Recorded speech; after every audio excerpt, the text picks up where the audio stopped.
آج ہم بات کرنے جا رہے ہیں ایسی قوم کے بارے میں جو قوم غیرت مند قوم کے طور پر گردانی جاتی ہے۔ یہ قوم افغانستان، پاکستان اور بھارت میں اول نمبر پر ہے۔ ایسی قوم جو وفا اور غیرت کے نام سے جانی جاتی ہے۔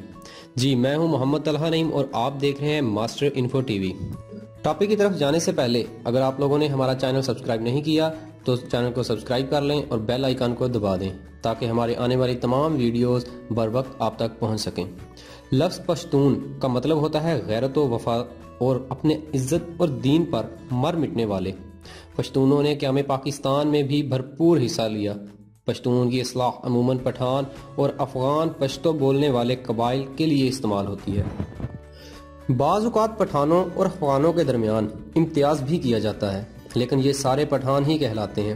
بعض ان میں کافی فرق بھی کرتے ہیں اور پٹھان، پشتون اور افغان کو الگ الگ قبیلوں سے تصور کرتے ہیں اور ان ناموں کی وجہ سے تسمیہ اور تاریخ الگ الگ بیان کرتے ہیں۔ بہرحال میں بحیثیت مجموعی ان سب کا تذکرہ کرنے میں ہی عافیت سمجھتا ہوں، کیونکہ زیادہ تفصیل میں گیا تو بات بہت زیادہ لمبی ہو جائے گی۔ آپ نے قرآن پاک میں حضرت موسیٰ علیہ السلام کے بارے میں پڑھا ہوگا کہ ایک موقع پر انہوں نے ایک پتھر پر اپنا عصا مارا تو 12 چشمے پھوٹ پڑے کہ ہر چشمہ بنی اسرائیل کے 12 قبیلوں کے لیے الگ الگ تھا۔ تو تاریخ دان یہاں سے ہی ان کی تاریخ شروع کرتے ہیں۔ اسرائیل کی ایک ریسرچ رپورٹ کے مطابق پشتون یا پٹھان یہودی النسل ہیں اور ان کا تعلق بنی اسرائیل کے 10 گمشدہ قبائل سے ہے، کیونکہ اس وقت جتنے بھی یہودی ہیں وہ حضرت موسیٰ علیہ السلام کے زمانے کے 2 قبیلوں سے تعلق رکھتے ہیں، جبکہ بقیہ 10 اپنا مذہب تبدیل کر چکے ہیں یا ان کا کوئی پتہ معلوم نہیں ہو رہا۔ ان 10 قبائل کو اسرائیل کی تباہی کے بعد فاتحین نے جلا وطن کر دیا تھا، جس کے بعد رفتہ رفتہ یہ لوگ پہلے ایران، پھر افغان اور پاکستان کے مختلف علاقوں میں آباد ہو گئے، جبکہ جیوش اٹلس میں صوبہ سندھ کے قدیم بندرگاہ دیبل کے بارے میں بتایا گیا ہے کہ یہ بندرگاہ یہودی تاجروں کی بہت بڑا مرکز تھی۔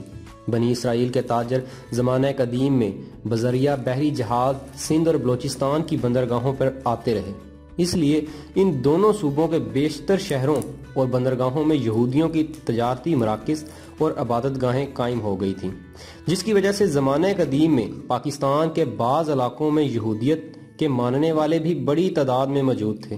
اسرائیل میں 12 قبائل آباد تھے جنہیں بنی اسرائیل کے اجتماعی نام سے پکارا جاتا تھا۔ کہا جاتا ہے کہ صرف 2 قبائل آج کے یہودی توریت پر عمل کرتے ہیں، بلکہ باقی اب 10 قبائل توریت کو تسلیم نہیں کرتے۔ بعض مورخین کے مطابق پٹھان آریائی یا یونانی نسل سے ہیں اور بعض کے نزدیک یہ قیس عبد الرشید کی اولاد ہیں، جبکہ تیسرے نظریے کے مطابق ان کا تعلق بنی اسرائیل کے گمشدہ قبائل سے ہے۔ خود کو قیس عبد الرشید کی اولاد سمجھنے والوں کا نظریہ ہے کہ مکہ میں قیام کے دوران حضرت خالد بن ولید رضی اللہ تعالی عنہ نے اپنی صاحبزادی ان کے مورث اعلیٰ کے نکاح میں دے دی تھی، جنہیں وہ ہمراہ لے کر اپنے وطن واپس آیا اور پھر انہوں نے یہاں اپنی بقیہ زندگی اسلام کی ترویج و اشاعت میں صرف کر دی۔ اس طرح قیس عبد الرشید کی اولاد پٹھان کہلاتی ہے۔ اس طرح کے آخری دونوں نظریات کی روشنی میں ان کا تعلق بنی اسرائیل سے ہی بنتا ہے۔ سب سے بڑی عجوبہ خیز بات یہ ہے کہ ان میں یوسف زئی، یوسف کے بیٹے، داؤد خیل، داؤد کے بیٹے، موسیٰ خیل، موسیٰ کے بیٹے اور سلمان خیل، سلمان کے بیٹے سمجھے جاتے ہیں، لیکن ان کی تصدیق کرنا بہت مشکل ہے کہ موسیٰ خیل، داؤد خیل، یوسف زئی، سلیمان خیل وغیرہ کا قدیمی پس منظر کیا ہے۔ بہرحال اس تاریخ میں اتنی باتیں شامل ہو چکی ہیں کہ اصل حقائق کی تصدیق لگ بھگ ناممکن سی ہو گئی ہے کہ کون سی بات درست ہے اور کون سی جھوٹ۔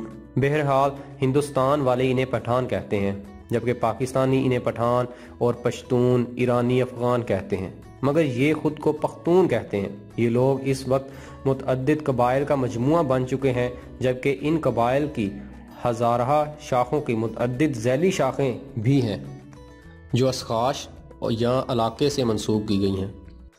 ذہن میں رہے کہ پشتون کا یہودی نسل سے ہونا قابل فخر بات ہے، نہ کہ موجب توہین، کیونکہ یہودی نسل ہونا تو شاید تب اس قوم کے لیے توہین کا موجب ہوتا جب وہ حضرت سیدنا حضرت محمد صلی اللہ علیہ وآلہ وسلم پر ایمان نہ لاتے۔ یہ تو ان کی غیرت کی بلندی اور ایمان کی عظمت کا نشان ہے کہ یہودی النسل ہوتے ہوئے بھی نبی آخری زمان حضرت محمد صلی اللہ علیہ وآلہ وسلم پر ایمان لے آئے، کیونکہ یہ وہی آخری نبی ہیں جن کے اوصاف تورات و انجیل میں مذکور ہیں، اور جن کی وجہ سے ہی اہل کتاب آپ صلی اللہ علیہ وآلہ وسلم کے ایک نجات و دہندہ کے طور پر منظر بھی تھے۔ لیکن بعد میں انہوں نے محض اس جلن اور حسد کی وجہ سے حضرت محمد مصطفیٰ صلی اللہ علیہ وآلہ وسلم کی نبوت کا انکار کیا کہ ان کا تعلق بنی اسرائیل سے نہیں تھا۔ بنی اسرائیل کی طرف سے آپ صلی اللہ علیہ وآلہ وسلم کی نبوت کا یہ انکار دلائل پر نہیں بلکہ نسلی منافرت اور حسد و عناد پر مبنی تھا۔ تو یہ پشتونوں کے لیے قابل فخر بات ہے کہ یہ لوگ حضرت موسیٰ علیہ السلام کے حواری بھی ہیں اور آخری نبی اکرم صلی اللہ علیہ وآلہ وسلم کے سپاہی بھی۔